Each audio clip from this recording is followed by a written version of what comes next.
ನಮಸ್ತೆ, ನಾನು ಮನೋಹರ್ ಆಚಾರ್. ಇದು ನಮ್ಮ ಪದ್ಧತಿ ಕನ್ನಡ ಯೂಟ್ಯೂಬ್ ಚಾನಲ್. ಈಗ ನಾನು ಹೇಳಲಿಕ್ಕೆ ಹೊರಟಿರುವಂತ ವಿಷಯ ಏನ್ ಗೊತ್ತಾ, ಒಂದು ಮೈಕ್ ಬಗ್ಗೆ, ಒಂದು ಮೈಕ್ ನ ಕಥೆ ತರ. ಇಲ್ಲಿ ಏನಾಗ್ಬಿಡುತ್ತೆ, ಸೋಷಿಯಲ್ ಮೀಡಿಯಾದಲ್ಲಿ ಅಷ್ಟು ಇಷ್ಟು ಎಲ್ಲ ರೆಫರೆನ್ಸ್ ಬರ್ತಾ ಇರುತ್ತೆ. ಸೊ ಅದನ್ನೆಲ್ಲ ತಗೊಂಡ್ಬಿಟ್ಟು ನಾಳೆ ದಿವಸ ಅದು ವರ್ಕ್ ಆಗಲ್ಲ. ಇದು ಎಷ್ಟೋ ಜನಕ್ಕೆ ಎಕ್ಸ್ಪೀರಿಯನ್ಸ್ ಆಗಿರುತ್ತೆ ಕೂಡ. ಅದು ವರ್ಕ್ ಆಗಲ್ಲ, ಮತ್ತೆ ಅದನ್ನ ಬಿಸಾಕಕ್ಕೂ ಆಗಲ್ಲ. ದುಡ್ಡು ಕೊಟ್ಬಿಟ್ಟಿರ್ತೀವಲ್ಲ, ಅದನ್ನ ಯಾರಾದ್ರೂ ಫ್ರೆಂಡ್ಸ್ ಸಿಗ್ತಾರ, ಅವ್ರು ಕೊಡೋಣ ಅಂತ ಕಾಯ್ತಾ ಇರ್ತೀರಾ, ಯಾರು ಸಿಗಲ್ಲ. ಇನ್ನೊಂದ್ ಮೈಕ್ ತಗೋಬೇಕಾ, ಆ ಮೈಕ್ ಹಂಗಾಗೋಯ್ತು ಅಂತ ಏನೋ ಒಂದು ಫೀಲ್ ಇಲ್ಲೇ ಮತ್ತೆ ಮೈಕೇ ತಗೊಳಲ್ಲ. ಏನೋ ಒಂದು ಸ್ಟಾರ್ಟ್ ಮಾಡಕ್ ಕೊಟ್ಟಿರ್ತೀರಾ, ಯಾವ್ದೋ ಒಂದು ಯೂಟ್ಯೂಬ್ ವಿಡಿಯೋನೋ, ಇಲ್ಲ ಪರ್ಸನಲ್ ವಿಡಿಯೋನೋ, ಡಾಕ್ಯುಮೆಂಟ್ರಿನೋ, ಇಲ್ಲ ಯಾವ್ದೋ ಒಂದು ಜರ್ನಲಿಸಂ ಪ್ರೊಫೆಷನ್ ಯಾವ್ದಕ್ಕೋ ಹೊಟ್ಟಿರ್ತೀರಾ. ಬಟ್ ಈ ತರ ಎಲ್ಲ ಆದಾಗ ಮನ್ಸ್ ಕೆಟ್ಟೋಗ್ಬಿಡುತ್ತಲ್ವಾ. ಹಾಗಾಗಿ ಮೈಕ್ ನ ತಗೋಬೇಕಾದ್ರೆ ಏನನ್ನ ನೋಡಿ ಮೈಕ್ ನ ತಗೋಬೇಕು ಅನ್ನೋದ್ರ ಬಗ್ಗೆ ನಾನು ಈ ವಿಡಿಯೋನ ಮಾಡ್ತಾ ಇದ್ದೀನಿ. Thank you so much. ತುಂಬಾ ಜನ ನನ್ನ ನಿನ್ನೆ ವಿಡಿಯೋಗಳನ್ನ ನೋಡಿದೀರಾ, ಎಲ್ಲರಿಗೂ ಧನ್ಯವಾದಗಳು. ಮತ್ತೆ ಈ ಚಾನೆಲ್ ನಲ್ಲಿ ಬರೋ ಎಲ್ಲಾ ವಿಡಿಯೋಗಳನ್ನ ನೀವು ನೋಡ್ಬೇಕಂದ್ರೆ ದಯವಿಟ್ಟು ಸಬ್ಸ್ಕ್ರೈಬ್ ಮಾಡ್ಕೊಳ್ಳಿ, ಬೆಲ್ ಬಟನ್ ನ ಪ್ರೆಸ್ ಮಾಡ್ಕೊಳ್ಳಿ, ಸಪೋರ್ಟ್ ಮಾಡಿ. ನನ್ಗೇನಾಗ್ಬಿಡುತ್ತೆ ಅಂದ್ರೆ, ಇಷ್ಟು ಜನ ಸಬ್ಸ್ಕ್ರೈಬರ್ಸ್ ನನ್ನ ಚಾನಲ್ಗೆ ಅಂದ್ರೆ ಇಷ್ಟು ಶಾರ್ಟ್ ಇದ್ರಲ್ಲಿ ನನ್ಗೆ ಆಗಿರ್ಬೇಕಾದ್ರೆ ನನ್ಗೆ ಏನ್ ಅನ್ಸುತ್ತೆ, ಕೆಲವೊಂದು ಫೀಲ್ ಇರುತ್ತಲ್ಲ, ಒಬ್ರು ಮಾಡ್ತಾ ಇದಾರೆ ಅಂತ ನೋಡಿದ್ರೆ ಕೆಲವೊಂದು ಮಾತಾಡ್ಬಿಟ್ಟು ಸುಮ್ಮನೆ ಆಗ್ಬಿಡ್ತಾರೆ, ಮತ್ತೆ ಸಪೋರ್ಟ್ ಮಾಡಲ್ಲ ಅಂತ, ಅದೆಲ್ಲ ಸುಳ್ಳು ಅಂತ ಅನಿಸ್ಬಿಡುತ್ತೆ. ಅದೆಲ್ಲ ಇರ್ಲಿ. ಮತ್ತೆ ಈಗ ಕಾನ್ಸೆಪ್ಟ್ ಬಂದ್ಬಿಡೋಣ, ಮೈಕ್ ಹೇಗೆ ನಾವು ಪರ್ಚೇಸ್ ಮಾಡ್ಬೇಕು ಅಂತ. ಆನ್ಲೈನ್ ಅಲ್ಲಿ ಮೈಕ್ ಗಳನ್ನ ನೋಡಿ, ಸ್ಪೆಸಿಫಿಕೇಶನ್ ಗಳನ್ನ ನೋಡಿ, ಸೊ ನೋಡ್ಬಿಟ್ಟು ಪರ್ಚೇಸ್ ಮಾಡೋಕ್ಕೂ ಮುಂಚೆ ಈ ವಿಡಿಯೋನ ಗಮನದಲ್ಲಿ ಇಟ್ಟುಕೊಂಡು ನೀವು ಮೈಕ್ ಅನ್ನ ಪರ್ಚೇಸ್ ಮಾಡಿ. ನೀವು ಯಾವ್ದಾರ ಪ್ರೊಫೆಷನಲ್ ಆಗಿರಿ, ಬಟ್ ಈ ಮೈಕ್ ಇದನ್ನ ನೋಡ್ಬಿಟ್ಟು ನಾನು ಹೇಳ್ತೀನಿ, ಅಂದ್ರೆ ಕೆಲವೊಂದನ್ನು ಮಾತ್ರ ನಾನು ಹೇಳ್ತೀನಿ, ಮಿಕ್ಕದ್ದು ನೀವು ನೋಡ್ಕೊಂಡ್ರೆ ನೀವು ಆರಾಮಾಗಿ ಗೊತ್ತಾಗ್ಬಿಡುತ್ತೆ. ಅದಕ್ಕೆಂದ್ರೆ ಬೇಸ್ ಇರುತ್ತಲ್ವಾ, ಗೊತ್ತಾಗ್ಬಿಡುತ್ತೆ. ಸೊ ಫಸ್ಟ್ ಪಾಯಿಂಟ್, ಈ ಮೈಕ್ ಗಳ ಮ್ಯಾನುಫ್ಯಾಕ್ಚರಿಂಗ್ ಫ್ರಮ್ ಫ್ಯಾಕ್ಟರಿ ಅಂತ ಏನಿರುತ್ತೆ ಅಂದ್ರೆ, ಕೆಲವೊಂದು ಹ್ಯಾಂಡಲ್ಡ್ ಮೈಕ್ ಇರ್ತವೆ, ಅಂದ್ರೆ ಕೈಯಲ್ಲಿ ಹಿಡ್ಕೊಂಡು ಮಾತಾಡುವಂತ ಮೈಕ್. ಆ ವೈರ್ ನ ಕ್ಯಾಮ್ರಾ ಕನೆಕ್ಟ್ ಮಾಡಿ ಅಲ್ಲಿಂದ ಔಟ್ಪುಟ್ ತಗೊಂಡು ರೆಕಾರ್ಡಿಂಗ್ ಮಾಡುವಂತದ್ದು ಇರುತ್ತೆ. ಕೆಲವೊಂದು ವೈರ್ಲೆಸ್ ಮೈಕ್ ಅಂತ ಇರುತ್ತೆ, ವೈರ್ಲೆಸ್ ಮೈಕ್. ಸೊ ವೈರ್ ಇರಲ್ಲ, ಆರಾಮಾಗಿ ಹಾಗೆ ಹ್ಯಾಂಡಲ್ ಹಿಡ್ಕೊಂಡು ನಾವು ಮಾತಾಡ್ಬೋದು, ಬಟ್ ವೈರ್ ಇರಲ್ಲ. ಇನ್ ಕೆಲವು ಸ್ಮಾಲ್ ಆಗಿ ಬರುತ್ತೆ, ಅದು ಈ ತರ ನಾನು ನೋಡಿದೀನಿ, ಪಿನ್ ಮಾಡಿದೀನಲ್ಲ ಟಿ ಶರ್ಟ್ ಗೆ, ಆ ತರ ಪಿನ್ ಮಾಡಿ ಆರಾಮಾಗಿ ಮಾತಾಡ್ಬೋದು. ಇದು ಎಲ್ಲ ಸ್ಮಾರ್ಟ್. ಸೊ ಇದರಲ್ಲಿ ಕ್ಯಾಟಗರಿ ಇದೆ, ನಾನು ನಿಮ್ಗೆ ಸ್ವಲ್ಪ ಸ್ಮಾರ್ಟ್ ಆಗಿ ಆರಾಮಾಗಿ ಅರ್ಥ ಆಗೋ ತರ ಹೇಳ್ಬಿಟ್ಟು ಈ ತರ ಒಂದು ಮ್ಯಾನುಫ್ಯಾಕ್ಚರಿಂಗ್ ಬರುತ್ತೆ. ಈ ತರ ಎಲ್ಲ ಬಂದಿದೆ, ಆಲ್ರೆಡಿ ಬರುತ್ತೆ. ಮತ್ತೆ ಇದರಲ್ಲಿ ಹೈ ಕ್ವಾಲಿಟಿ ಇದೆ, ಲೋ ಕ್ವಾಲಿಟಿ ಇದೆ, ಚೀಪೆಸ್ಟ್ ಕ್ವಾಲಿಟಿನೂ ಇದೆ. ತುಂಬಾ ಜನ ಮೋಸ ಹೋಗೋದಿಲ್ಲಿ ಗೊತ್ತಾ, ತೀರಾ ಒಂದು 1,500 ರೂಪಾಯಿಗೆ, 500 ರೂಪಾಯಿಗೆ, 1,500ಕ್ಕೆಲ್ಲ ನಮ್ಗೆ ಮೈಕ್ ಸಿಕ್ಬಿಡ್ತು ಅಂತ ತಗೊಂಡು ಅದನ್ನ ಯೂಸ್ ಆಗ್ದಂಗೆ ಅದೆಲ್ಲ ಮಾತಾಡೋದೇ ಬೇಡ ಬಿಡಿ, ಆ ತರ ಆಗ್ಬಿಡುತ್ತೆ, ಆ ತರ ಇರುತ್ತೆ. ಸೊ ಇದನ್ನ ತಿಳ್ಕೊಂಬಿಡಿ ಬೆಸ್ಟ್. ಸೊ ಈ ತರ ಎಲ್ಲ ಮ್ಯಾನುಫ್ಯಾಕ್ಚರಿಂಗ್ ಬರುತ್ತೆ. ಕೆಲವೊಂದು ವೈರ್ ಬರುತ್ತೆ, ಕೆಲವರು ವೈರ್ ಇಲ್ದೇನೆ ಬರುತ್ತೆ. ಹಿಂಗೆ ಕೈಯಲ್ಲಿ ಹಿಡ್ಕೊಂಡು ಮಾತಾಡೋ ರೀತಿ ಈ ಇಂಟರ್ವ್ಯೂಗಳಲ್ಲಿ, ಈ ಯೂಟ್ಯೂಬ್ ನ್ಯೂಸ್ ಚಾನಲ್ಗಳೆಲ್ಲ ನೋಡಿರ್ತಿರಲ್ಲ, ಆ ತರ ಬರುತ್ತೆ. ಇನ್ ಕೆಲವು ಇಲ್ಲಿ ನಾನು ಹಾಕೊಂಡಿದ್ದೀನಲ್ಲ, ಆ ತರ ಬರುತ್ತೆ. ಇನ್ ಕೆಲವು ಇಲ್ಲಿ ಕಿವಿಲ್ ಹಾಕೊಂಡು ಇಲ್ಲಿಂದ ಇಲ್ಲಿಗೆ ಮೈಕ್ ಇರುತ್ತೆ, ಆ ತರ ಬರುತ್ತೆ. ಅದರ ರಿಸೀವರ್ ಬಂದ್ಬಿಟ್ಟು ಅವರ ಬೆಲ್ಟ್ ಆರ್ ಸಮಥಿಂಗ್ ಡ್ರೆಸ್ಗೆ ಹಿಂದೆಗಡೆ ಅಟ್ಯಾಚ್ ಮಾಡ್ಕೊಂಡಿರ್ತಾರೆ. ಅಂದ್ರೆ ಈ ಟಿವಿಲಿ ಆಂಕರಿಂಗ್ ಮಾಡ್ತಾ ಇರ್ತಾರೆ, ಈ ಸ್ಟೇಜ್ ಮೇಲೆ ಆಂಕರಿಂಗ್ ಮಾಡ್ತಾ ಇರ್ತಾರೆ. ಸೊ ಅವರೆಲ್ಲ ಹಾಗೆ ಇಲ್ಲೊಂದು ಸಣ್ಣ ಮೈಕ್ ಇರುತ್ತೆ, ಇಲ್ಲಾಂದ್ರೆ ಕಿವಿಯಿಂದ ಮೈಕ್ ತಗೊಂಡಿರ್ತಾರೆ. ಸೊ ಆ ತರ ಮಾಡ್ಕೊಂಡು ಮಾಡ್ತಾ ಇರ್ತಾರೆ. ಸೊ ಈಗ ನಾನು ಹಾಕೊಂಡಿದ್ದೀನಲ್ಲ, ಆ ತರ ಮಾಡ್ಲಿಕ್ಕೆ ಸ್ವಲ್ಪ ಕಷ್ಟ ಆಗುತ್ತೆ. ಯಾಕೆ ಅದನ್ನ ಕೂಡ ನಾನು ನಿಮಗೆ ಹೇಳ್ತೀನಿ. ನೆಕ್ಸ್ಟ್ ಪಾಯಿಂಟ್ ಹೋಗೋಣ. ನೀವು ಯಾವ್ದನ್ನಾದ್ರೂ ಮೈಕ್ ತಗೊಳ್ಳಿ, ಬಟ್ ಅದರ ಫ್ರೀಕ್ವೆನ್ಸಿನ ಚೆಕ್ ಮಾಡ್ಕೊಳ್ಳಿ. ಸೊ ಈ ಫ್ರೀಕ್ವೆನ್ಸಿಲಿ ನನಗೆ ತಿಳಿದಿರೋ ಮಟ್ಟಿಗೆ 3 ತರ ಬರುತ್ತೆ. UHF ಅಲ್ಟ್ರಾ ಹೈ ಫ್ರೀಕ್ವೆನ್ಸಿ, ಅಂದ್ರೆ ತುಂಬಾ ಜಾಸ್ತಿ ಫ್ರೀಕ್ವೆನ್ಸೀಸ್ ಇರುತ್ತೆ. ಅಂದ್ರೆ ಈ ಲೈವ್ ಶೋಗಳಲ್ಲಿ ಇದನ್ನ ಯೂಸ್ ಮಾಡ್ತಾರೆ. ತುಂಬಾ ಗಂಭೀರವಾದ ಸಮಾರಂಭಗಳಲ್ಲಿ ಇದನ್ನೇ ಹಾಕೊಂಡು ಯೂಸ್ ಮಾಡ್ಕೊಂತಾರೆ. ಇದು ಸ್ವಲ್ಪ ಕಾಸ್ಟ್ಲಿ ಆಗುತ್ತೆ. ಅರೌಂಡ್ ನಿಮ್ಗೆ ಒಂದು ರಿಸೀವರ್ ಮತ್ತೆ ಒಂದು ಮೈಕ್ ನೇ ಒಂದು ಹತ್ತತ್ರ ನಿಯರ್ ಬೈ 80,000 90,000 ವರೆಗೂ ಆಗುತ್ತೆ. ಸೊ ಈ ತರ ಎಲ್ಲ ಇರುತ್ತೆ. ಈಗ ನಾವು ತಗೊಳ್ತೀವಲ್ಲ 10-15,000 ಆ ತರ ಇರಲ್ಲ. 1 lakh 1.5 lakh ವರೆಗೂ ಇರುತ್ತೆ ಒಂದೊಂದು ಮೈಕ್. ಯಾಕೆಂದ್ರೆ ಸೆಂಟ್ರಲಿ ಸಿಗ್ನಲ್ ಕಟ್ ಆಗಬಾರ್ದು, ಅದು ಮೇನ್. ಈ ಕೆಲವೊಂದ್ಸರಿ ಏನಾಗುತ್ತೆ, ಕೆಲವೊಂದು ಕಂಪ್ನಿಲಿ ಪ್ರೊವೈಡ್ ಮಾಡಿರ್ತಾರೆ. ಸೊ ಏನಂತ, ಅಕಸ್ಮಾತ್ ಸಿಗ್ನಲ್ ಲಾಸ್ ಆದ್ರೂ ಕೂಡ ಮೈಕಲ್ಲಿ ಆಡಿಯೋ ರೆಕಾರ್ಡ್ ಆಗಿರುತ್ತೆ, ನೀವು ಅದನ್ನ ತಗೊಂಡು ಹಾಕೋಬಹುದು ಅಂತ. ಬಟ್ ಲೈವ್ ಶೋಗಳಲ್ಲಿ ಆ ತರ ಚಾನ್ಸಸ್ ಇರಲ್ಲ. ಅಲ್ಲಿ ನಾವು ಮಾತಾಡ್ತಾ ಇದೀವಿ, ಅದೇ ಕೂಡ ಸ್ಪೀಕರ್ ಅಲ್ಲಿ ರೀಚ್ ಆಗ್ಬೇಕು. ಯಾಕೆಂದ್ರೆ ಈ ಎಕ್ವಿಪ್ಮೆಂಟ್ ತಗೊಳ್ಳೋದಿದೆ ಅದಕ್ಕೆ ಅಲ್ವಾ. ಸೊ ಹಾಗಾಗಿ UHF ಅಲ್ಟ್ರಾ ಹೈ ಫ್ರೀಕ್ವೆನ್ಸಿ ಬರುತ್ತೆ. ಸೊ ಎರಡನೇದು ನೋಡಕ್ ಹೋದ್ರೆ VHF ಅಂದ್ರೆ ವೆರಿ ಹೈ ಫ್ರೀಕ್ವೆನ್ಸಿ ಅಂತ ಬರುತ್ತೆ. ಅಂದ್ರೆ ಇಲ್ಲಿ ಏನಾಗ್ಬಿಡತ್ತೆ ಅಂದ್ರೆ, ಇಲ್ಲಿ ಆಂಟೆನಾಗಳು ಜಾಸ್ತಿ ಇರುತ್ತೆ. ಸೊ ಕೆಲವೊಂದು ಹಾಲ್ಗಳಲ್ಲಿ ಮಾಡ್ಬೇಕಾದ್ರೆ ಇದನ್ನ ಯೂಸ್ ಮಾಡ್ತಾರೆ. ಇದರಲ್ಲಿ ಚಾನಲ್ಸ್ ಜಾಸ್ತಿ ಇರುತ್ತೆ. ಈಗ ಒಂದು 3-4 ಜನಕ್ಕೆ ಆ ತರ ಮೈಕ್ಗಳನ್ನ ಕೊಟ್ಬಿಟ್ಟಿರ್ತಾರೆ. ಸೊ ಆಂಟೆನಾಗಳನ್ನ ಇಟ್ಕೊಂಡಿರ್ತಾರೆ. ವೆರಿ ಹೈ ಫ್ರೀಕ್ವೆನ್ಸಿ ಅಂದ್ರೆ ಅದಕ್ಕಿಂತ ಸ್ವಲ್ಪ ಲೋವರ್. ನಾನು ಏನ್ ಹೇಳಿದೆ, UHF ಅಂತ ಅಲ್ಟ್ರಾ ಹೈ ಅಂತ, ಅದಕ್ಕಿಂತ ವೆರಿ ಹೈ, ಸ್ವಲ್ಪ 1 ಸ್ಟೆಪ್ ಡೌನ್. ಇದು ಎಲ್ಲರೂ ಏನ್ ಮಾಡ್ತಾರೆ, ಸ್ಟಾರ್ಟಿಂಗ್ ಇಂದ ಹೇಳ್ತಾರೆ, ಬಟ್ ನಾನು ಎಂಡಿಂಗ್ ಇಂದ ಹೇಳ್ತಾ ಇದೀನಿ, ಯಾಕಂದ್ರೆ ಅರ್ಥ ಆಗ್ಬೇಕಲ್ವಾ. ಸೊ ಹಾಗಾಗಿ 1 ಸ್ಟೆಪ್ ಡೌನ್ ಬಂದ್ರೆ ವೆರಿ ಹೈ ಫ್ರೀಕ್ವೆನ್ಸಿ ಅಂತ ಬರುತ್ತೆ. ಅಂದ್ರೆ 4-5 ಜನಕ್ಕೆ ಅದನ್ನ ಕೊಟ್ಟಿರ್ತಾರೆ, ಒಂದು ಆಂಟೆನಾಗಳೆಲ್ಲ ಇರುತ್ತೆ. ಸೊ ಇದೇನಾಗ್ಬಿಡತ್ತೆ ಅಂದ್ರೆ, ಇದು ತುಂಬಾ ಒಳ್ಳೆ ಫ್ರೀಕ್ವೆನ್ಸಿನ ಹೊಂದಿರುತ್ತೆ. ಆದ್ರೆ ಇದಕ್ಕೊಂದು ಅವರೇಜ್ ಇರುತ್ತೆ. ಅದರಲ್ಲಿ ಏನಾಗುತ್ತೆ, ಒಂದೇ ಒಂದು ರಿಸೀವರ್ ಮತ್ತೆ ಒಂದು ಮೈಕು, ಈ ತರ ಸಪ್ರೇಟ್ ಚಾನಲ್ ಇರುತ್ತೆ. ಆದ್ರೆ ಇದ್ರಲ್ಲಿ ಆ ತರ ಇರಲ್ಲ. ಒಂದೇ ರಿಸೀವರ್ಗೆ ಒಂದು 3-4 ಮೈಕ್ ಇರುತ್ತೆ, ಆ ತರ ಇರುತ್ತೆ. ಅವೆಲ್ಲ ತಗೊಂಡ್ ಬಂದು ಒಂದು ಆಂಟೆನಾಗೆ ಜಾಯ್ನ್ ಆಗುತ್ತೆ. ಸೊ ಒಂದು ಆಂಟೆನಾದಲ್ಲಿ ಅದನ್ನ ಮಾಡಿಫೈ ಮಾಡ್ಕೊಳ್ತಾರೆ ಸಾಫ್ಟ್ವೇರ್ ಅಲ್ಲಿ. ಈ ತರ ಒಂದು ಇರುತ್ತೆ. ಸೊ ಇದು ಒನ್ ಸ್ಟೆಪ್ ಡೌನ್. ಇದಕ್ಕಿಂತ ಕಮ್ಮಿ ಬಂದ್ರೆ ಅಂದ್ರೆ ಈಗ ಅಲ್ಟ್ರಾ ಆಯ್ತು, ವೆರಿ ಹೈ ಆಯ್ತು, ಈಗ ನೆಕ್ಸ್ಟ್ ಅದರಿಂದ ಸ್ವಲ್ಪ ಡೌನ್ ಬಂದ್ರೆ ಫ್ರೀಕ್ವೆನ್ಸಿ ಲೆವೆಲ್ ಅಲ್ಲಿ ಹೇಳ್ತಾ ಇರೋದು ನಾನು 2.4 ಹರ್ಟ್ಸ್ ಒಂದು ಫ್ರೀಕ್ವೆನ್ಸಿ ಬರುತ್ತೆ. ಇದು ಸೇಮ್ ನಾವು ಮೊಬೈಲ್ ಅಲ್ಲಿ ನೀವು ಲ್ಯಾಪ್ಟಾಪ್ ಅಲ್ಲಿ ಯೂಸ್ ಮಾಡ್ತೀವಲ್ಲ, ಸೊ ಅದೇ ತರ ಒಂದು ವೈಫೈ ತರ ಸರಿನಾ, ವೈಫೈ ರೇಂಜ್ ಅಲ್ಲಿ ವರ್ಕ್ ಆಗುವಂತ ಒಂದು ಮೈಕ್ ಈಗ ನಾನೇನು ಯೂಸ್ ಮಾಡ್ತಾ ಇದ್ದೀನಿ ಇದು ಅಷ್ಟೇ ಸರಿನಾ. ಇದು ಕೂಡ ಈ ಸ್ಟೇಜ್ ಅಲ್ಲಿ ಬರುತ್ತೆ. ಇದು ಒಂಥರ ಸೇಮ್ ಆಸ್ ಮೊಬೈಲ್ ತರನೇ ಇರುತ್ತೆ. ಇದನ್ನ ನಾವು ಆರಾಮಾಗಿ ಕೂಲ್ ಆಗಿ ನಾವು ಇದನ್ನ ಬೈ ಮಾಡಿ ಯೂಸ್ ಮಾಡ್ತಾ ಇರ್ತೀವಿ. ಇದ್ರ ಪ್ರೈಸ್ ಎಲ್ಲ ಎಷ್ಟಿರುತ್ತೆ? ಸೊ ನನ್ನ ಪ್ರಕಾರ ಒಂದು 500 ರೂಪಾಯಿಂದ ಒಂದು 15-20 ಸಾವಿರ, 25 ಸಾವಿರ, 30-35 ಸಾವಿರವರೆಗೂ ಈ ಮೈಕ್ಗಳು ಇರುತ್ತೆ. ಸೊ 50 ಸಾವಿರ ರೂಪಾಯಿ ಇರೋದು ಉಂಟು. ನಾನು ನೋಡಿದ್ದೀನಿ, ನಾನು ಯೂಸ್ ಮಾಡಿದ್ದೀನಿ ಸರಿನಾ, ದೊಡ್ಡ ದೊಡ್ಡ ಕಂಪ್ನಿಗಳದ್ದು.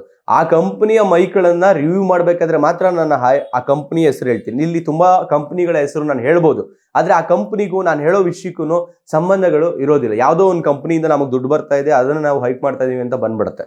ಸೊ ಹಾಗಾಗಿ ಅದು ಬರಬಾರ್ದು ಅಂತ ನಾನು ಹೇಳ್ತಾ ಇರೋದು. ಸೊ ಇಲ್ಲಿ ನಾನು ಹೇಳ್ತಾ ಇರೋದು 3 ಸ್ಟೆಪ್, ಗೊತ್ತಾಯ್ತಾ? ಒಂದು ಸ್ವಲ್ಪ ಅಲ್ಟ್ರಾ ಅಂದ್ರೆ ಸಿಕ್ಕಾಪಟ್ಟೆ ಫಾಸ್ಟೆಸ್ಟ್ ಬೆಸ್ಟ್ ಪರ್ಫಾರ್ಮೆನ್ಸ್ ಇರುವಂತ ಮೈಕ್ಗಳು ಬರುತ್ತೆ. ಅದಕ್ಕಿಂತ ಕೆಳಗಡೆ ವೆರಿ ಹೈ ಅಂದ್ರೆ ಸ್ವಲ್ಪ ಅಂದ್ರೆ ಒಂದು ಮೀಟಿಂಗ್ ಹಾಲ್ಗಳಲ್ಲಿ, ಒಂದು ಹಾಲಲ್ಲಿ ಈ ತರ ಇರುವಂತ ಒಂದು ಮೈಕ್ಗಳು ಬರುತ್ತೆ. ಸೊ ಅದಕ್ಕಿಂತ ಕೆಳಗಡೆ ಬಂದ್ರೆ ನೀವು ಯೂಟ್ಯೂಬ್ಗಳಿಗೆ ಈ ವಿಲಾಗ್ ಮಾಡ್ತೀವಲ್ಲ, ಅಲ್ಲಿ ಮತ್ತೆ ಈ ಫುಡ್ ಎಲ್ಲ ಮಾಡ್ತೀವಲ್ಲ, ಅದು ಇಂಟರ್ವ್ಯೂಗಳನ್ನ ತಗೋತೀವಲ್ಲ, ಸೊ ಅವಾಗ ಇದನ್ನ ನಾವು ಯೂಸ್ ಮಾಡ್ತಾ ಇರ್ತೀವಿ. ಈಗ ನಾನು ಮಾಡ್ತಾ ಇರೋದು ಅದೇ 2.4 ಹರ್ಟ್ಸ್ ಒಂದು ಮೈಕ್ ಸರಿನಾ. ಈ ತರ ಒಂದು ಫ್ರೀಕ್ವೆನ್ಸಿ ಲೆವೆಲ್ ಬರುತ್ತೆ.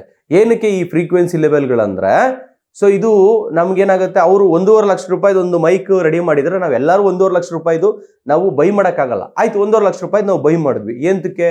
ಸುಮ್ಮನೆ ಏನೋ ಒಂದು ಅಡಿಗೆ ಕಾರ್ಯಕ್ರಮ ಮಾಡ್ತಾ ಇದೀವಿ, ಹೇಗಿದೆ ಏನು ಎತ್ತ ಅಂತ ತಿಳ್ಕೊಳ್ಳೋಕೆ. ಏನು ಎತ್ತ ಅಂತ ಜಸ್ಟ್ ಒಂದು ವರ್ಡ್ಸ್ ಅನ್ನ ತಿಳ್ಕೊಳ್ಳೋದಕ್ಕೆ 1.5 ಲಕ್ಷ ರೂಪಾಯಿ ಮೈಕ್ ನಾವು ಬೈ ಮಾಡೋಕ್ಕಾಗತ್ತಾ? ಅಲ್ವಾ? ಸೊ ಹಾಗಾಗಿ ನಮ್ಗೆ ಈ ಕೆಲ್ಸಕ್ಕೆ ಎಷ್ಟು ಬೇಕು, ಒಂದು 10,000 to 15,000 ಮೈಕ್ ಇದ್ರೆ ಸಾಕು, ಆರಾಮಾಗಿ ಆಗೋಗುತ್ತೆ. ಬಟ್ ಒಂದು ದೊಡ್ಡ ನ್ಯಾಷನಲ್ ಲೆವೆಲ್ ಒಂದು ಕಾನ್ಫರೆನ್ಸ್ ನಡೀತಾ ಇದೆ, ಒಂದು ದೊಡ್ಡ ಸಮಾರಂಭ ನಡೀತಾ ಇದೆ ಅಂತ ಅಂದಾಗ ಅಲ್ಲಿ ಒಂದು ಧ್ವನಿ ಕೂಡ ಮಿಸ್ ಆಗೋ ಹಾಗಿಲ್ಲ, ಆ ತರ ಒಂದು ಮೇಂಟೈನ್ ಮಾಡಬೇಕಾಗುತ್ತೆ ಆಡಿಯೋ ಕ್ವಾಲಿಟಿನ. ಸೊ ಅಲ್ಲಿಗೆ ತುಂಬಾ ಅಲ್ಟ್ರಾ ಹೈ ಫ್ರೀಕ್ವೆನ್ಸಿ ಲೆವೆಲ್ ಮೈಕ್ಗಳನ್ನ ಯೂಸ್ ಮಾಡ್ತಾರೆ. ಇನ್ನ ಈ ಕಡೆ ಬಂದಾಗ ಅಂದ್ರೆ ಅದಕ್ಕಿಂತ ಸ್ವಲ್ಪ ಡೌನ್ ಬಂದಾಗ ವೆರಿ ಹೈ ಫ್ರೀಕ್ವೆನ್ಸಿ, ಅದಕ್ಕಿಂತ ಸ್ವಲ್ಪ ಡೌನ್ ಬಂದಾಗ ನಾವು ಯೂಟ್ಯೂಬರ್ಸ್ಗಳು ಅವರು ಇವರು ನಾವೆಲ್ಲ ಯೂಸ್ ಮಾಡೋದು ಮೈಕ್ಗಳು. ಈಗ ನಿಮ್ಗೆ ಫ್ರೀಕ್ವೆನ್ಸಿ ಅಂದ್ರೆ ಏನಂತ ಆರಾಮ್ಸೆ ನನ್ನ ಪ್ರಕಾರ ನನಗೆ ಗೊತ್ತಿರೋ ತಿಳಿಸಿರ್ತೀನಿ ಅಲ್ವಾ. ಸೊ ನೆಕ್ಸ್ಟ್ ಪಾಯಿಂಟ್ ಹೋಗೋಣ. ಫ್ರೀಕ್ವೆನ್ಸಿ ಆಯ್ತು. ಸೊ ಈಗ ನೆಕ್ಸ್ಟ್ ರೇಂಜ್. ಈ ರೇಂಜ್ ಅನ್ನೋದನ್ನ ನೋಡ್ಬೇಕಾಗತ್ತೆ ನಾವು ಮೈಕ್ ತಗೋಬೇಕಾದ್ರೆ. ಈ ರೇಂಜ್ ಅಂದ್ರೆ ಏನು ಅಂದ್ರೆ, ಈಗ ನೋಡಿ ನೀವು ಆನ್ಲೈನ್ ಅಲ್ಲಿ ಸುಮಾರು ಜನ ಚೆಕ್ ಮಾಡಿದಾಗ ತೋರಿಸಿರುತ್ತೆ ಏನಂತ, 100 ಫೀಟ್ ವರೆಗೂ ಕವರ್ ಆಗುತ್ತೆ, 200 ಫೀಟ್ ವರೆಗೂ ಕವರ್ ಆಗುತ್ತೆ, 600 850 ಮೀಟರ್ಸ್ ವರೆಗೂ ಕವರ್ ಆಗುತ್ತೆ ಅಂತ ಕೊಟ್ಟಿರ್ತಾರೆ. ಇದನ್ನ ನಾವೇನ್ ಹೇಳ್ತೀವಿ, ರೇಂಜ್ ಅಂತ ಹೇಳ್ತೀವಿ. ಅಂದ್ರೆ ಈ ರೇಂಜ್ ಅಲ್ಲಿ ಈ ಒಂದು ಸಿಗ್ನಲ್ ಪಾಸ್ ಆಗುತ್ತೆ ಮತ್ತೆ ವಾಪಸ್ ಬರುತ್ತೆ, ಆ ತರ ಇರುತ್ತೆ. ಸೊ ಈಗ ನೋಡಿ, ನಾನು ಇಲ್ಲಿ ನಿಂತ್ಕೊಂಡು ಕೂಗಿದ್ರೆ ಅದು ಎಲ್ಲಿವರೆಗೂ ಪಾಸ್ ಆಗ್ಬೋದು ಅದನ್ನ ನಾವು ರೇಂಜ್ ಅಂತೀವಿ. ಸೊ ನೀವು ಯಾವುದೇ ಮೈಕ್ ನ ಬೈ ಮಾಡ್ಬೇಕಾದ್ರೆ ಇಂಪಾರ್ಟೆಂಟ್ ರೇಂಜ್ ನ ನೋಡ್ಕೊಳ್ಳಿ. ಅವ್ರು ಕೊಟ್ಟಿರೋ ಅಷ್ಟನ್ನು ನಾವು ರೀಚ್ ಆಗೋದಕ್ಕೆ ಕಷ್ಟ ಆಗುತ್ತೆ. ಇಲ್ಲಿ ನೋಡಿ, ನಾನು ಬೇಕಾದ್ರೆ ಒಂದು ಮೈಕ್ ನಾನು ಯೂಸ್ ಮಾಡುವಂತ ಮೈಕ್ ನ ಮೊಬೈಲ್ ಅಲ್ಲಿ ರೆಕಾರ್ಡ್ ಮಾಡಿ, ಸೊ ಈ ಕಂಪನಿ ಕೊಟ್ಟಿರುವಂತ ಡಿಸ್ಟೆನ್ಸ್ ಅಂದ್ರೆ ಆ ರೇಂಜ್ ಗೆ ಈ ಮೈಕ್ ರೀಚ್ ಆಗುತ್ತಾ ಅಂತ ಒಂದು ವಿಡಿಯೋನ ಮಾಡಿದೀವಿ. ಸೊ ನಿಮ್ಗೆ ಅಲ್ಲಿ ಮೇಲ್ಗಡೆ ಇಲ್ಲಿ ಲೆಫ್ಟ್ ಅಲ್ಲಿ ಲಿಂಕ್ ಬರ್ತಾ ಇರುತ್ತೆ. ನಿಮ್ಗೆ ಏನಾದ್ರು ಬೇಕು ಅಂದ್ರೆ ಅದನ್ನ ಕ್ಲಿಕ್ ಮಾಡಿ ಆ ವಿಡಿಯೋನ ನೋಡಿ. ನಿಮ್ಗೆ ಲೈವ್ ಆಗಿ ಕೊಟ್ಟಿದ್ದೀನಿ, ಎಷ್ಟು ಬರುತ್ತೋ ಅಷ್ಟೇ ಕೊಟ್ಟಿದ್ದೀನಿ. ಸೊ ನೀವು ಆರಾಮಾಗಿ ನೋಡ್ಕೋಬಹುದು, ಅದು ರೇಂಜ್. ಸೊ ಆ ಒಂದು ಡಿಸ್ಟೆನ್ಸ್ ಏನಿದೆ ಅದು ಸೂಟ್ ಆಗತ್ತಾ ಅವ್ರು ಕೊಟ್ಟಿರುವಂತ ಕಾನ್ಫಿಗರೇಷನ್ಗೆ ಅಂತ ನೀವು ಒಂದೊಂದಷ್ಟು ರಿವ್ಯೂಗಳನ್ನ ನೋಡಿ ಬೈ ಮಾಡಿ. ಈಗ ಒಬ್ರು ಕೊಟ್ಟಿರ್ತಾರೆ 800 ಮೀಟರ್ಸ್ ವರೆಗೂ ನಮ್ಮ ಕಂಪನಿಯ ಮೈಕ್ ರಿಸೀವ್ ಮಾಡ್ಕೊಳ್ಳುತ್ತೆ, ಅದು ನಮ್ಮ ರೇಂಜ್ ಅಂತ ಸರಿನಾ. 800 ವರ್ಗು ರಿಸೀವ್ ಮಾಡುತ್ತೋ ಇಲ್ಲ ಒಂದು 100 ಹೋದ ತಕ್ಷಣ ವೇರಿ ಆಗ್ಬಿಡುತ್ತೋ ಯಾರಿಗೂ ಗೊತ್ತು. ಸೊ ಇದು ಕಂಪನಿ ನೇಮ್ ಮೇಲೆ ಡಿಪೆಂಡ್ ಆಗಿರುತ್ತೆ. ಬಟ್ ರೇಂಜ್ ನ ನಾವು ಕಂಪಲ್ಸರಿ ನೋಡ್ಬೇಕು. ಅಕಸ್ಮಾತ್ ಅವ್ರು 800 ಮೀಟರ್ಸ್ ಕೊಟ್ಟಿದ್ರೆ, ಅಕಸ್ಮಾತ್ ಅವ್ರು 600 ಮೀಟರ್ಸ್ ಕೊಟ್ಟಿದ್ರೆ ನಮಗೆ 500 ಆದ್ರೂ ರೀಚ್ ಆಗುತ್ತೆ. ಅವ್ರಿಗೆ 300 ಕೊಟ್ಬಿಟ್ಟಿದ್ದಾರೆ ಅಂದ್ರೆ ನಮಗೆ ಒಂದು 150 ಆದ ತಕ್ಷಣ ನಮಗೆ ಒದ್ದಾಟ ಸ್ಟಾರ್ಟ್ ಆಗ್ಬಿಟ್ಟಿರುತ್ತೆ ಮೈಕಲ್ಲಿ, ರಿಸೀವಿಂಗ್ ಅಲ್ಲಿ. ಸೊ ನೀವು ಮೈಕ್ ತಗೋಬೇಕಾದ್ರೆ ಇಂಪಾರ್ಟೆಂಟ್ ರೇಂಜ್ ನೋಡಿ, ಎಷ್ಟು ಫೀಟ್ ವರ್ಗು ಇದು ಕವರ್ ಆಗುತ್ತೆ ಅಲ್ಲಿ ಹಾಕಿರ್ತಾರೆ. ಪ್ರತಿ ಮೈಕ್ ನೀವು ಪರ್ಚೇಸ್ ಮಾಡ್ಬೇಕಾದ್ರೂ ಅದ್ರ ಡೀಟೇಲ್ಸ್ ಅಲ್ಲಿ ಇದು ಇರುತ್ತೆ. ಇದು ನಮ್ಮ ರೇಂಜ್, ಇಷ್ಟರವರೆಗೂ ಇಷ್ಟು ಇಷ್ಟು ಮೀಟರ್ಸ್ ವರ್ಗು ಕವರ್ ಆಗುತ್ತೆ ಅಂತ ಇರುತ್ತೆ. ನೀವು ಒಂದ್ಸರಿ ಅದನ್ನ ನೋಡ್ಬಿಟ್ಟು ಬೈ ಮಾಡಿ. ಸುಮ್ಮನೆ ಬೈ ಮಾಡಕ್ಕೆ ಹೋಗ್ಲೇಬೇಡಿ. ಒಂದು 3,000 ಸಿಕ್ತು, 2,500 ಸಿಕ್ತು ಅಂತ ಹೋಗ್ಬಿಟ್ರೆ ಅವಾಗ ಏನಾಗುತ್ತೆ, ನಿಮ್ಗೆ 10 ಮೀಟರ್ಸ್ ರೀಚ್ ಆಗಲ್ಲ, ಅದು ಒದ್ದಾಡ್ಬಿಡುತ್ತೆ ಫುಲ್ಲು. ಸೊ ಹಾಗಾಗಿ ಅದನ್ನ ಮಾತ್ರ ತಗೊಳಕ್ ಹೋಗ್ಬೇಡಿ. ಒಂದ್ಸರಿ ರೇಂಜ್ ನೋಡಿ, ಸ್ವಲ್ಪ ಹೈ ರೇಂಜ್ ಇರೋದನ್ನ ತಗೊಳ್ಳಿ. ಸೊ ಅವಾಗ ನಾವು ಕಟ್ ಆಫ್ ಮಾಡ್ಕೊಬಹುದು ಅಲ್ವಾ. ನೆಕ್ಸ್ಟ್ ಹೋಗೋಣ.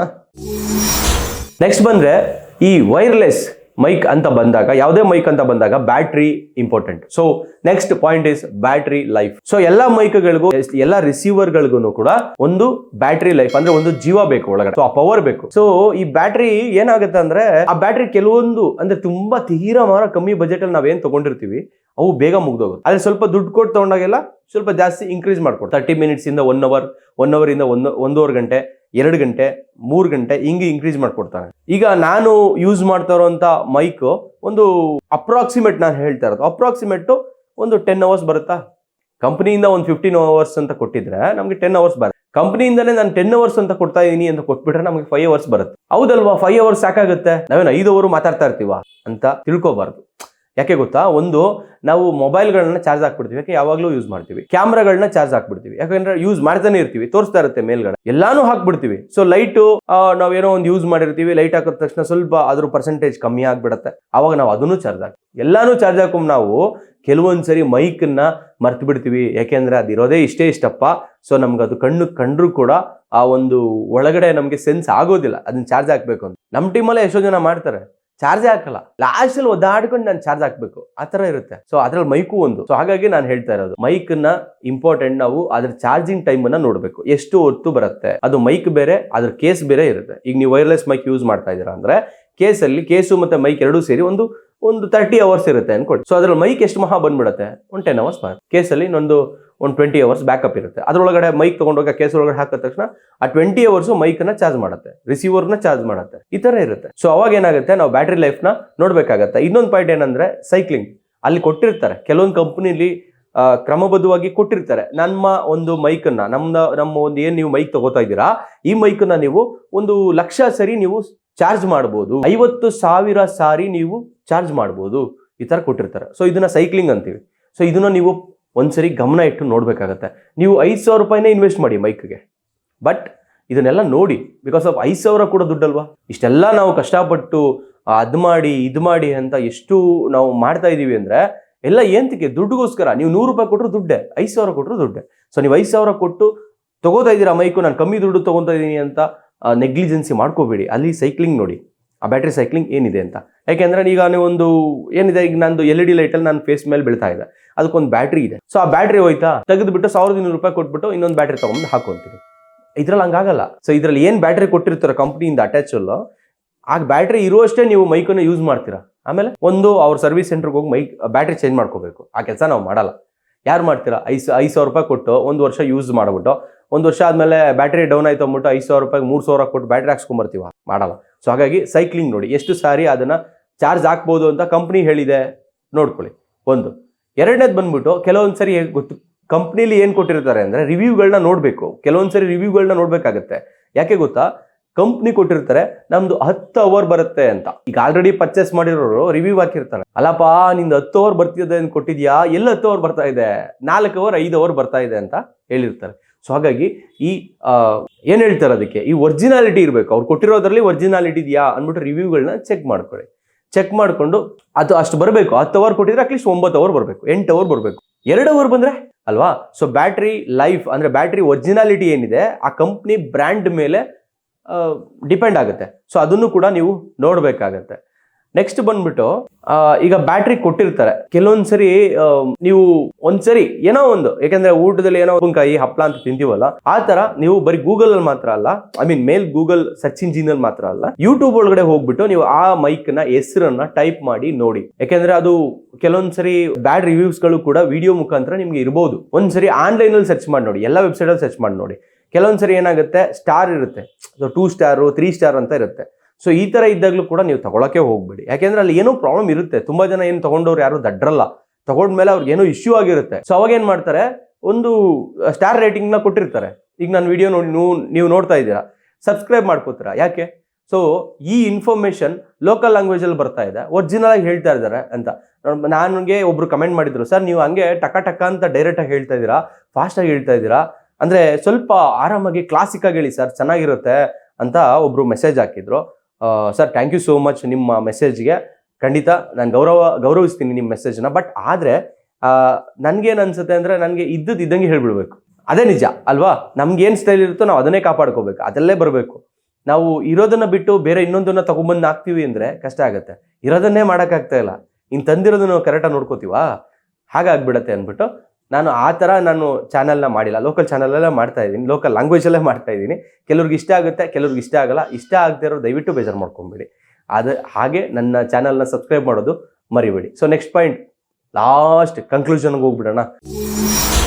ಅಂದರೆ ಫೈನಲ್ ಸರಿನಾ, ಫೈನಲ್ ಒಪಿನಿಯನ್ ನಂದು ಏನಂದ್ರೆ, ಮೈಕ್ನ ತಗೋಬೇಕಾದ್ರೆ ಮೈನ್ ನಿಮ್ಗೆ ಯೂಸರ್ ಫ್ರೆಂಡ್ಲಿ ಆಗಿರ್ಬೇಕು. ಸೊ ಫೋನ್ಗೆ ಹಾಕ್ತೀರಾ, ಒಂದು ಮೈಕ್ನ ತಗೊಂಡ್ರೆ ನೀವು ಕ್ಯಾಮ್ರಾಗೆ ಹಾಕೋಗೂ ಇರಬೇಕು, ನೀವು ಫೋನ್ಗೆ ಹಾಕೊಂಡು ಯೂಸ್ ಮಾಡೋವರೆಗೂ ಇರಬೇಕು. ಒಂದು. ಎರಡನೇದು ಬ್ಯಾಟ್ರಿ ಲೈಫ್. ಈಗ ತಾನೇ ಹೇಳಿದೆ ನಾನು, ಬ್ಯಾಟ್ರಿ ಲೈಫ್ ನ ನೋಡ್ಕೊಳ್ಳಿ, ಅದ್ರ ರಿವ್ಯೂನ ನೋಡ್ಕೊಳ್ಳಿ. ಮೂರನೇದು ಫ್ರೀಕ್ವೆನ್ಸಿ, ಅದು ಯಾವ ಫ್ರೀಕ್ವೆನ್ಸಿಲಿ ಇದೆ ಅದನ್ನ ನೋಡ್ಕೊಳ್ಳಿ. 2.4 GHz ಅಲ್ಲಿ ಇದೆ, ನೀವು ಆ ಮೈಕ್ನ ಪರ್ಚೇಸ್ ಮಾಡ್ತಾ ಇದ್ದೀರಾ ನೋಡ್ಕೊಳ್ಳಿ ಒಂದ್ಸರಿ. ಅದಾದ್ಮೇಲೆ ರೇಂಜ್, ಒಂದು ಡಿಸ್ಟೆನ್ಸ್ ಏನಿದೆ ಅದು ಚೆನ್ನಾಗಿದೆಯಾ, ಒಂದು ಫೀಟ್ ಇಷ್ಟು ರೇಂಜ್ ಅಲ್ಲಿ ನಮ್ದು ರಿಸೀವ್ ಆಗುತ್ತೆ ಮೈಕು, ಆ ಒಂದು ಸಿಗ್ನಲ್ ಪಾಸ್ ಆಗುತ್ತೆ, ಲಾಸ್ ಆಗಲ್ಲ ಅಂತ ಇದೆಯಾ ಅದನ್ನ ನೋಡ್ಕೊಳ್ಳಿ. ನೆಕ್ಸ್ಟ್ ಲಾಸ್ಟ್ ಫೈನಲ್ ಬಂದ್ಬಿಟ್ಟು ಬಜೆಟ್. ನೀವು ತಗೊಳ್ತಾ ಇರುವಂತ ಉದ್ದೇಶಕ್ಕೆ ಅನುಗುಣವಾಗಿ ನಿಮ್ಮ ಬಜೆಟ್ ಅನ್ನ ನಿರ್ಧಾರ ಮಾಡ್ಕೊಳ್ಳಿ. ಯಾವುದೋ ಒಂದು ಚಿಕ್ಕ ಕೆಲಸಕ್ಕೆ ಹೋಗ್ಬಿಟ್ಟು 1 ಲಕ್ಷ ರೂಪಾಯಿಂದ 50,000 ರೂಪಾಯಿ ಮೈಕ್ ತಗೊಂಡ್ಬೇಡಿ. ಈಗ ನೀವು ಯೂಟ್ಯೂಬ್ ಅಲ್ಲಿ ವಿಡಿಯೋ ಮಾಡಿ ಹಾಕ್ತಾ ಇದ್ದೀರಾ ಅಂದ್ರೆ ನಿಮಗೆ ಒಂದು 5,000 to 10,000 ಒಳಗಡೆ, ಇಲ್ಲ 12,000-13,000 ಒಳಗಡೆ ನಿಮ್ಗೆ ಮೈಕ್ ಇದ್ರೆ ಆರಾಮ್ಸೆ, ಮ್ಯಾಕ್ಸಿಮಮ್ 15,000 ಅಷ್ಟೇ. ಇಲ್ಲ ನೀವು ಒಬ್ರು ಸಿನಿಮಾಟೋಗ್ರಾಫರ್ ಆಗಿದ್ದೀರಾ, ನಿಮ್ಗೆ ಆಡಿಯೋ ಸಿಕ್ಕಾಪಟ್ಟೆ ಇಂಪಾರ್ಟೆಂಟ್ ಇದೆ. ಸೊ ಕೆಲವೊಂದ್ಸರಿ ಏನಾಗುತ್ತೆ, ಕೆಲವೊಂದು ಸೆಲೆಬ್ರಿಟಿಗಳನ್ನ ನಾವು ಇಂಟರ್ವ್ಯೂ ಮಾಡ್ಬೇಕಾದ್ರೆ, ಯಾವುದೋ ಒಂದು ವಾಯ್ಸ್ ತಗೋಬೇಕಾದ್ರೆ, ಯಾವುದೋ ಫ್ಯಾಮಿಲಿ ವಾಯ್ಸ್ ತಗೋಬೇಕಾದ್ರೆ ನಮ್ಗೆ ಆಡಿಯೋ ಅಕಸ್ಮಾತ್ ಹೊರಟೋಗ್ಬಿಟ್ರೆ ಇನ್ಸ್ಟೆಂಟ್ ನಮ್ಗೆ ಗೊತ್ತಾಗಲ್ಲ. ಆಡಿಯೋ ಹೆಡ್ಫೋನ್ ಹಾಕೊಂಡಿರ್ತೀವಿ, ಏನೋ ಕ್ರಾಶ್ ಆಗೋಯ್ತು, ನಮ್ಗೆ ಗೊತ್ತಾಗಲ್ಲ. ಯಾವುದೋ ಕಮ್ಮಿ ಬಜೆಟ್ ಮೈಕ್ ತಗೊಂಡ್ರೆ ಅಂತ ಒಂದು ಇದಿದ್ರೆ ನೀವು ಒಂದು 30,000 ಬಜೆಟ್ ಇಟ್ಕೊಳ್ಳಿ. 30,000 ರೂಪಾಯಿ ಒಳಗಡೆ ಫೋಟೋಗ್ರಾಫರ್, ಸಿನಿಮಾಟೋಗ್ರಾಫರ್ಸ್, ಡಾಕ್ಯುಮೆಂಟ್ರಿ ಮೇಕರ್ಸ್ ಅಂತ ಯಾವ ಕ್ಯಾಟಗರಿ ಬರ್ತೋ ಈ ಎಲ್ಲರೂ ಕೂಡ 30,000 ರೂಪಾಯಿ ಬಜೆಟ್ ಹಾಕೊಂಡು ತಗೊಬೋದು. ನನ್ನ ಐಡಿಯಾ. ನೀವು 1 ಲಕ್ಷ ರೂಪಾಯಿ ತಗೊಳ್ಳಿ ಸರ್, ಪರವಾಗಿಲ್ಲ, ಬಟ್ ಅಂದರೆ ನನ್ನ ಐಡಿಯಾ ಅಷ್ಟೇ, ಸರಿನಾ. ಅದನ್ನ ಬಿಟ್ಟು ಇಲ್ಲ ನಾವು ದೊಡ್ಡ ಇವೆಂಟ್ ಆರ್ಗನೈಸರ್ ಇದೆ, ನಮಗೆ ಒಂದು ಇವೆಂಟ್ ಆರ್ಗನೈಸಿಂಗ್ ಕಂಪ್ನಿ ಇದೆ, ನಮಗೆ ದೊಡ್ಡ ಒಂದು ಫಂಕ್ಷನ್ಸ್ ಬರ್ತಾ ಇರುತ್ತೆ, ಒಂದು ಇವೆಂಟ್ಗಳು ಬರ್ತಾ ಇರುತ್ತೆ. ಸೊ ಅಲ್ಲಿ ಆಡಿಯೋ ಸಿಕ್ಕಾಪಟ್ಟೆ ಇಂಪಾರ್ಟೆಂಟು ಅಂದರೆ ನೀವು 1 ಲಕ್ಷ ರೂಪಾಯಿಗೆ ಹೋಗ್ಬಿಡಿ. ಯಾಕೆ ಗೊತ್ತಾ, ಒಂದೊಂದ್ಸರಿ ಸಿಗ್ನಲ್ ಲಾಸ್ ಆದರೆ ಕ್ಲೈಂಟ್ ಮುಂದೆ ನಮ್ಮ ರೆಸ್ಪೆಕ್ಟ್ ಕಮ್ಮಿ ಆಗ್ಬೋದು. ಸೊ ನಮಗೆ ಮತ್ತೆ ಇವೆಂಟ್ ಅವ್ರು ಕೊಡೋದಿಲ್ಲ. ಇದನ್ನೆಲ್ಲ ತಲೆಯಲ್ಲಿ ಇಟ್ಕೊಂಡ್ರೆ ನೀವು ಮೈಕ್ಗೆ 1 ಲಕ್ಷ ರೂಪಾಯಿ ಅಂತ ಎತ್ತಿಟ್ಕೊಂಡ್ಬಿಡಿ, ಸರಿನಾ. ಈ ಥರ ಇರುತ್ತೆ. ನಾನು ಆದಷ್ಟು ನನ್ಗೆ ಗೊತ್ತಿರೋದನ್ನ ಹೇಳಿದ್ದೀನಿ. ಅಕಸ್ಮಾತ್ ಇದ್ರಲ್ಲಿ ಏನಾದರೂ 1 ಲೈನೋ 2 ಲೈನೋ ಸ್ವಲ್ಪ ತಪ್ಪಾಗಿದ್ರೆ ಸರಿ ಮಾಡ್ಕೊಳ್ಳಿ. ನನ್ಗೆ ಗೊತ್ತಿರೋಷ್ಟು ನಾನು ಶೇರ್ ಮಾಡಿದ್ದೀನಿ. ಆಮೇಲೆ ನನ್ನ ಚಾನಲ್ನ ಸಬ್ಸ್ಕ್ರೈಬ್ ಮಾಡ್ಕೊಳ್ಳೋದನ್ನ ದಯವಿಟ್ಟು ಮರಿಬೇಡಿ. ಈ ವಿಡಿಯೋ ಯಾರಿಗೆ ಯೂಸ್ಫುಲ್ ಆಗಿರುತ್ತೋ ಅವ್ರಿಗೆ ಈ ವಿಡಿಯೋನ ಶೇರ್ ಮಾಡಿ, ಅವರು ಕೂಡ ಇದ್ರ ಪ್ರಯೋಜನನ ತಗೊಳ್ಳಿ. ಯಾಕೆಂದರೆ ಎಷ್ಟೊಂದು ಜನ ನನಗೆ ಫೋನ್ ಮಾಡಿ ಈ ಥರ ಮೈಕ್ದು ರಿವ್ಯೂ ಮಾಡಿ ಅಂತ ಹೇಳಿರೋದಕ್ಕೆ ನಾನು ಇದು ಮಾಡಿದ್ದೀನಿ. ಯಾಕೆಂದರೆ ಅವ್ರು ಆಲ್ರೆಡಿ 2,000 ರೂಪಾಯಿ 2,500 ರೂಪಾಯಿ ಮೈಕ್ನ ತೊಗೊಂಡಿದ್ದಾರೆ, ಮೋಸ ಹೋಗಿದ್ದಾರೆ ಆನ್ಲೈನಲ್ಲಿ. ಸೊ ಈ ಥರ ಇರುತ್ತೆ. ಯಾಕೆಂದರೆ ನಿಮಗೆ ಸಜೆಸ್ಟ್ ಮಾಡೋದವನಿಗೆ ನೋಡಿ, ಅವನಿಗೆ ಲೈಕ್ಸು ವ್ಯೂಸ್ ಎಲ್ಲ ಬೆಳೀತಾ ಇರುತ್ತೆ. ಬಟ್ ನೀವು ನೋಡಿದ್ದು ನಿಮ್ಮ ದುಡ್ಡು 3,000-4,000 ಹಾಕ್ಬಿಟ್ಟು ಮೋಸ ಹೋಗ್ಬಿಡ್ತೀರ. ಅದ್ರ ಬದಲು ನಾನು ಇಂಥ ಮೈಕು ಅಂತ ಸಜೆಸ್ಟ್ ಮಾಡೋ ವಿಡಿಯೋಗಳು ಮುಂದೆ ಮಾಡ್ಬೋದು. ಅಂದ್ರೆ ಇವತ್ತು ನಾನು ಮೈಕ್ನ ಹೇಗೆ ನೀವು ಪರ್ಚೇಸ್ ಮಾಡಬೇಕು, ಅಂದ್ರೆ ಯಾವುದನ್ನ ನೋಡಿ ಪರ್ಚೇಸ್ ಮಾಡಬೇಕು ಅನ್ನೋದ್ರ ಬಗ್ಗೆ ಇನ್ಫಾರ್ಮೇಶನ್ನ ಹೇಳಿ. ಚಾನಲ್ನ ಸಬ್ಸ್ಕ್ರೈಬ್ ಮಾಡ್ಕೊಳ್ಳಿ. ಮತ್ತೆ ಇನ್ನೊಂದು ವಿಡಿಯೋದಲ್ಲಿ ಸಿಗೋಣ. Thank you so much. Bye by.